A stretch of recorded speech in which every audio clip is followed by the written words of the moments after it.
Shalom saudara-saudaraku yang kekasih dalam Tuhan Yesus Kristus. Kiranya kasih dan kemurahan Tuhan selalu menjadi bagian dalam hari-hari kehidupan saudara sekalian. Saat ini kita kembali berjumpa dengan saya, Pendeta Rudolf Manhutu, yang akan menyampaikan kebenaran firman Tuhan yang pada saat ini diberi judul Makna Mengenal Dia. Mari saudara-saudaraku, kita menyiapkan hati dan pikiran kita untuk mendengarkan firman-Nya. Mari kita berdoa. Tuhan Allah Bapa di sorga, kami datang dengan segala kerinduan kami kepadamu untuk kembali dapat disinari oleh firman-Mu. Hidup kami tiada berdaya dan tak akan berguna apa-apa tanpa dilengkapi oleh firman-Mu. Karena itu Tuhan, tolonglah kami agar kami yang tak berdaya ini dikuatkan, dimampukan untuk memahami kehendak Tuhan melalui firman-Mu dan siap melaksanakannya melalui kehidupan yang memuliakan Tuhan. Mari Tuhan, Engkau berfirman kepada kami dalam nama Tuhan Yesus. Haleluya. Amin. Saudara-saudara yang kekasih dalam Tuhan Yesus Kristus, setiap orang Kristen pasti mengaku bahwa mereka mengenal Tuhan Yesus. Secara sederhana, pengakuan ini benar dan tidak perlu diragukan. Setiap orang Kristen pasti mengenal Tuhannya. Buktinya mereka mau menjadi pengikut Tuhan Yesus. Tapi apakah ukuran mengenal Tuhan yang sesungguhnya? Kalau sekedar kenal dan tahu, mungkin semua orang bisa. Ini sama saja ketika kita sebagai bagian dari bangsa Indonesia ditanyakan, apakah saudara mengenal siapa Presiden Republik Indonesia sekarang? Dengan enteng kita tentu dapat menyebut namanya, nama istrinya, juga anak-anak dan cucu-cucunya. Tapi mungkin hanya sekedar itu. Selebihnya kita tidak akan pernah tahu siapa presiden yang sesungguhnya itu. Nah, saudara-saudaraku, menurut surat 2 Petrus pasal 1 ayat 3 hingga ayat ke-10, pengenalan akan Tuhan Yesus ternyata bukan hanya sekedar kenal dan tahu saja.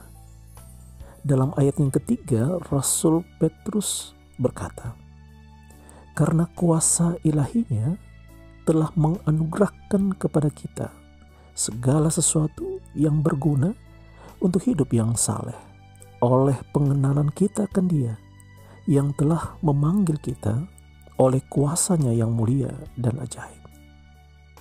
Jelas sekali di sini saudaraku bahwa mengenal Tuhan harus dibuktikan dengan adanya proses pertumbuhan iman yang terwujud melalui cara hidup yang sesuai dengan kehendak Tuhan Yesus.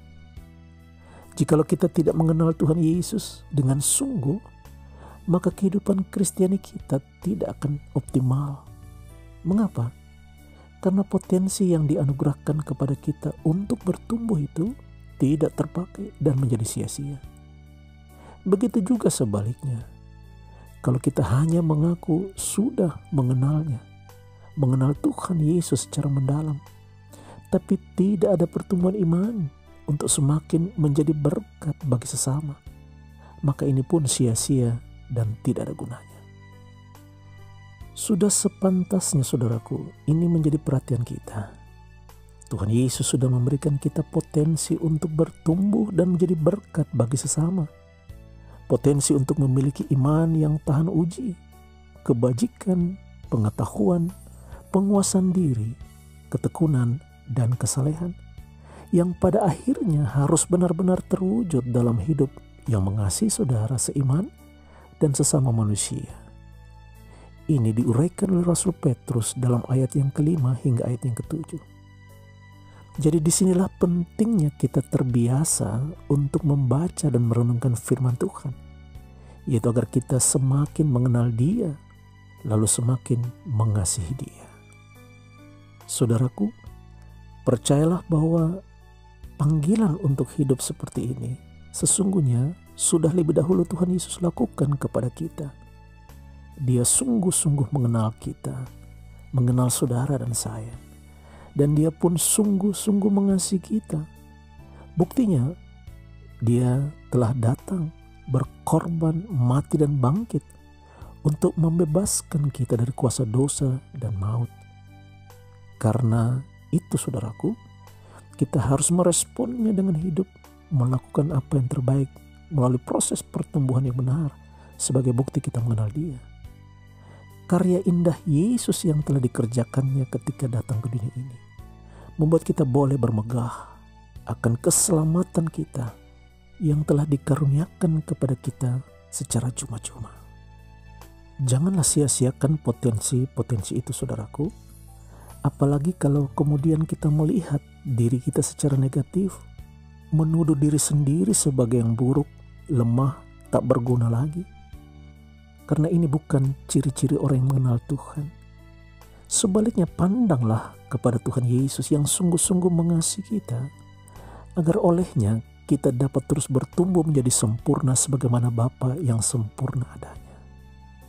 Saudaraku, kiranya firman Tuhan saat ini boleh menumbuhkan iman percaya kita, boleh membuat kita semakin berguna dan menjadi sesuatu yang berarti buat sesama, tapi juga sekaligus boleh menyenangkan Tuhan Yesus. Sampai jumpa saudaraku dalam renungan firman Tuhan berikut melalui channel Suara Sobat ini. Tuhan Yesus memberkati saudara. Amin.